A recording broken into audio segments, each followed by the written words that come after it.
Hi, welcome everyone to Coleman Report Live, May 10th edition. We have Lance Sexton and I'm Joseph Coleman. It's just you and I today, Lance. Bob will be back tomorrow. I've heard he's in the middle of Utah, making his way back home. He had a great trip, and we look forward to seeing him and checking up with him tomorrow. But today, Lance, just you and me. We have a couple poll questions, and we're going to do some questions. Very little news to report. We didn't hear anything about getting extended funding, and we will be watching that closely. But I think our first poll question is related to that. Will PPP lending be extended for another round? We had Chris talk about that last week, and we've had some estimations. But we wanted to ask the audience and see what the community is feeling, and it's pretty overwhelming. 84% say no. So, Lance, how do you feel about that? Is it done? Are we wrapped up with that? Well, honestly, Joe, what I hope happens and what will actually probably happen may be two different things.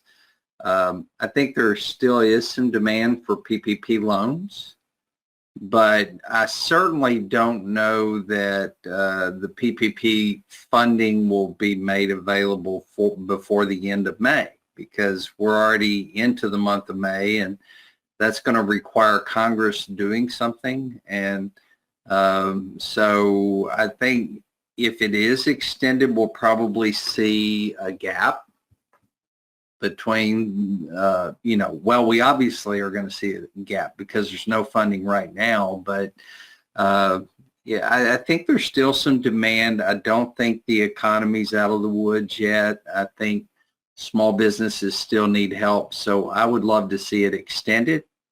I just don't know what Congress's appetite is right now. Very interesting times indeed. We're going to be trying to have our 504 refinance webinar, but we figured we'd ask this. Do you expect to take advantage of the refinancing of 504 loans once those regulations come out? And we've been teasing the audience for a couple of weeks now.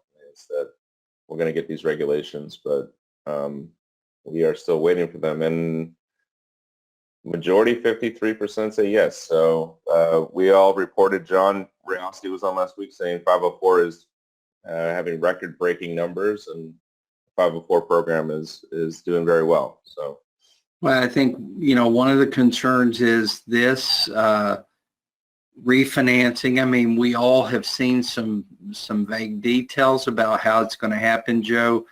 Certainly going to accelerate the utilization of funding in the 504 loan program. So, and I think for the first time in quite some time, the 504 loan program and the 7A program are going to probably push funding limits at some point as we get closer to the end of the fiscal year. But this 504 refinancing, that certainly is going to accelerate the demand for 504 funds. Mm-hmm.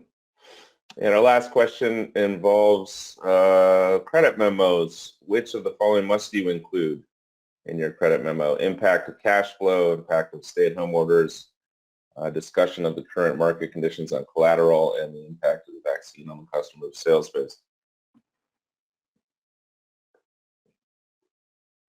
And let's see, the impact of cash flow with existing PPP loans. Was the audience correct, Lance? Well, all of this has to be talked about to an extent in your credit memo. You have to, most institutions have a COVID questionnaire that they include, but SBA's requiring that we include discussion of the impact of the pandemic on the small business borrower. So all of these have to at least be addressed to some extent. And that's a good segue. Katie did some excellent reporting on small business owners remaining optimistic about their cash flow and about their investment into their small businesses. Go ahead and check out the article. There's a lot of good stats there. Are you seeing you mentioned that we're not out of the woods completely, but are you seeing some optimism around your borrowers? Joe, it's real hard here in Arkansas because Arkansas never was technically shut Dining was only shut down for a brief period of time. It's been at limited capacity for quite some, 5 or 6 weeks ago, it opened at full capacity. So it's a little harder here because we didn't feel the brunt the way some states did. California would be an example.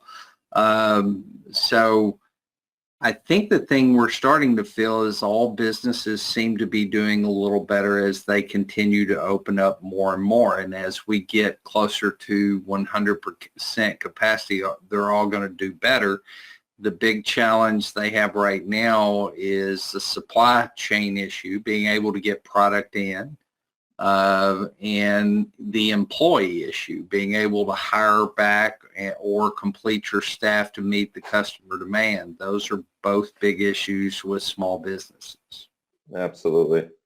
Let's get into some questions. Curious as to whether any listeners were able to generate a second draw PPP loan for a first draw customer in 2021 in less than the 8-week time frame. Yeah, I would love to hear from that. Can we slap a poll question together to find out?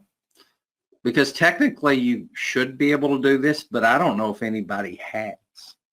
Yeah. Mike, if you heard that, if you can do that, that'd be great. If a business acquisition deal has insufficient cash flow in their most recent interim period, should the 3-year projections with valid assumptions with a minimum debt service coverage of 1.15 debt ratio, the loan amount is $150,000. You're going to need projections that produce that adequate debt service coverage ratio. I have trouble when you have a business acquisition deal and the most recent interim financial statement does not show the ability to service the debt. I struggle with that. That means the buyers of the business are going to have to implement changes to the management of the company or the product and service mix. I'm sorry, guys. Okay. Popular guy.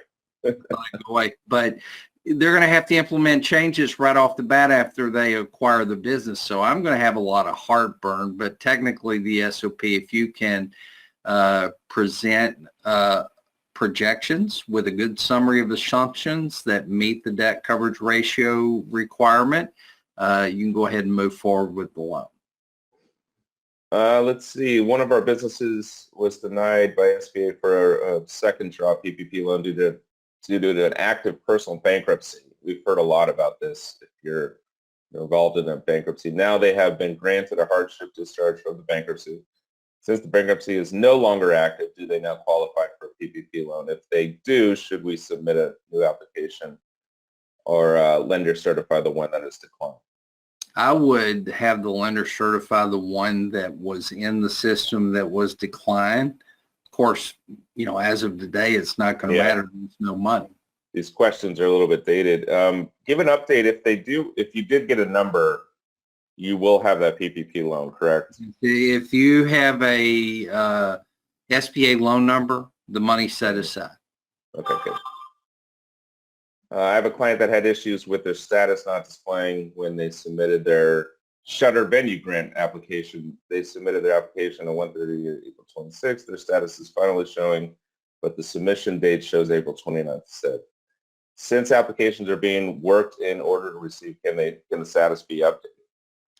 I don't really have an answer to that question. That is something you'd want to send us to, I don't know if there's a Shutter Venue Grant Answers email address, but that's where you would want to see it.